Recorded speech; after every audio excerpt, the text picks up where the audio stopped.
Hi, welcome to my YouTube page.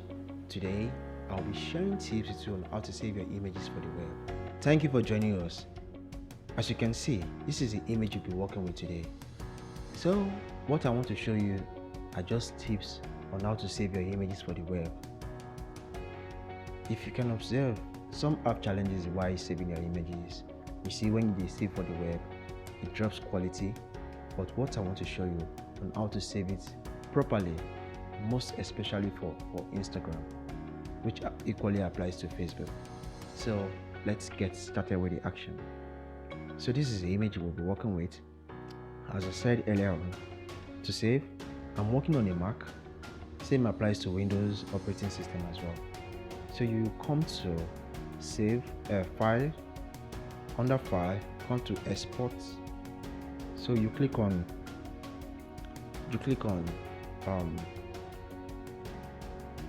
export as. The dialog button will come up. Let's wait for it to load. So under then, when you click here, you see so many. You see a PNG, Jpeg, GIF, SVG. So you click on Jpeg. Under Jpeg, you impute this value under your height. Just highlight the height. You can enter either 13350, that is 1350, or 2045. These figures are no mysteries. These figures are best suitable for Instagram's algorithm, which applies to Facebook as well.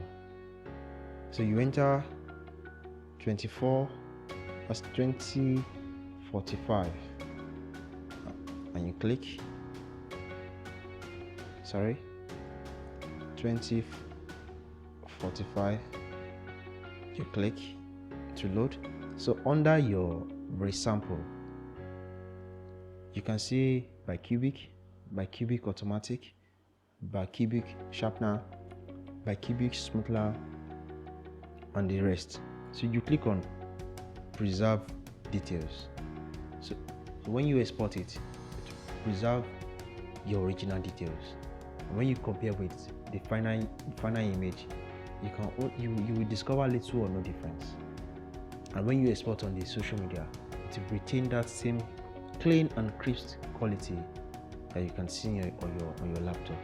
And again, one more thing, when you are saving for the web, always make sure your color profile is on sRGB, because you are saving for the web. The way it renders on your laptop deals with RGB, but on the web it is sRGB. So endeavor to save for the web in sRGB. So in getting this done, you make sure your color converter to sRGB is checked, your color profile is checked. So this copyright and contact info, those are your metadata. Your metadata on your picture that carries all the details of your image. So you click export. So wherever you want to save your image, like I want to save it on my own desktop, I'll just click save. It's popping this way because I have saved the image before, but nevertheless, you just click save. In your own case, it's popping replace because I have saved it before, but in your own case, you just click on save for the image to save for you. So let us wait while the image is saving.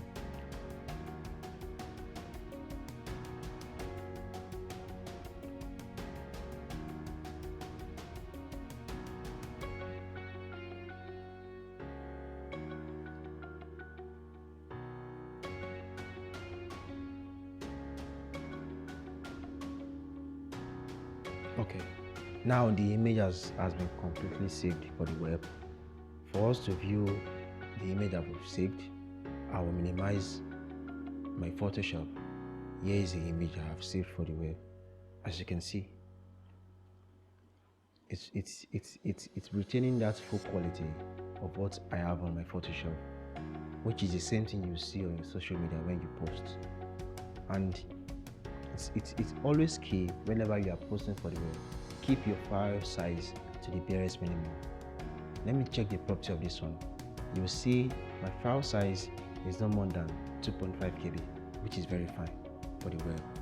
But if your image is getting more than 3 MB, 4 MB, Instagram or Facebook will be forced, the algorithm will force your image to compress it, whereby you see the quality of your image will now be stuttered, in the sense that the algorithm will force and compress the image to its own format.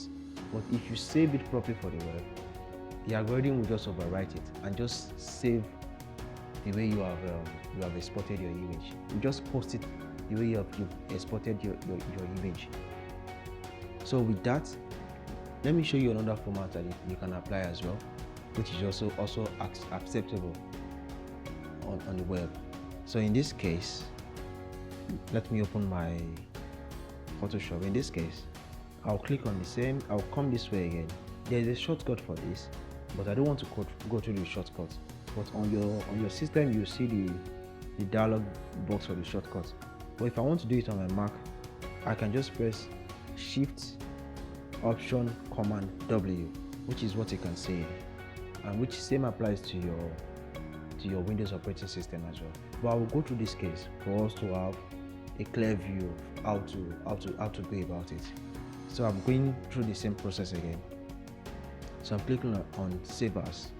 Let us wait for the dialog box to completely load the image, which is what is going on now. So in your own case, if you are doing it for the first time, what you see here is PNG. But nonetheless, come to the format, click on it, and go to Jpeg. So it is transforming the image, and let us wait for it to completely transform.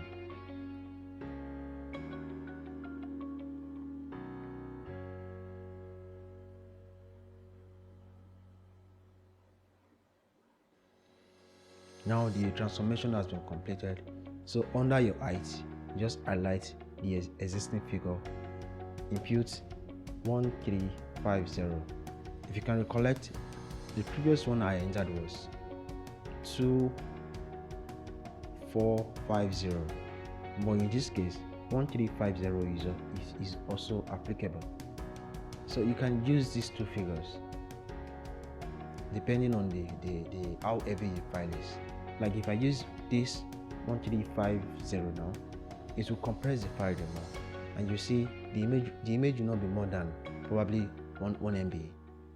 But I prefer working with 2450, which it helps me to retain more quality that I want to see whenever I post it. Like the way I export from my Photoshop, that's the same way I will see it on the social media as well, so that the viewers can appreciate the beauty of the image. So in this case, I've inputted 1350. So I'll just click here. So remember one thing, under your resample, always remember to check preserve details. But in the case whereby your Photoshop doesn't have the preserve details, so I will suggest that you click on like Cubic. It will render the image in a nice and smooth quality as well. But should in case your Photoshop has preserve details, endeavor to click on the preserve details. So the application is conforming the image now. So remember to click on copyright and contact information. Check the convert to sRGB as well, and equally do the same for embed color profile. Now I'll be saving this now. So this I'll still save it on my desktop, but this I want to add a different figure to, so that it will differentiate the first one and the second one. I'll just input one there just to differentiate the two images. So I'm saving this one on my desktop as well. The image is saving, as you can see now. So when the saving is completely done, I'll open the two image, and you will see that the difference is not that much, but it's the one of 2045, and I mean the one of 2450, which is a 2450, carries more quality than that of the 131350, that is 1350. Do you get? As you can see, the one of 13350 is not more than 1 MB.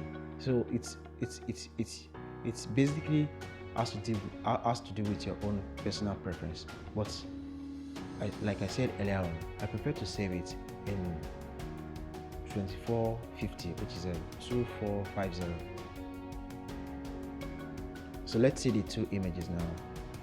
Okay, as you can see on my desktop, where is the second one? I can't find it. Okay, here is the second one. This one is the first one. So I will click on both, and you see I'll click on both, and you observe little or no difference between the two images, which is this. This is the first one. This is the second one. As you can see, the first one is okay. This is the second one. Look at this figure. I added one to the end of the second one, and this is the first one. Oh, sorry, and this one is this and this. As you can see, this is the first one. This one is the second one. If you observe, there are little or no difference between the two images. So let me show you the property of this second one I saved. You see, it's not more than 1 MB, while the other one was at about 2.5 MB. So it's all basically has to do with your preference. But in a nutshell, the process I've shared with you is just the best way to save your image for the web, and your quality will not be compressed, neither will it be distorted. Thank you for watching my tutorial. If you like what you have seen, please subscribe, like, and leave your comments below. Thank you.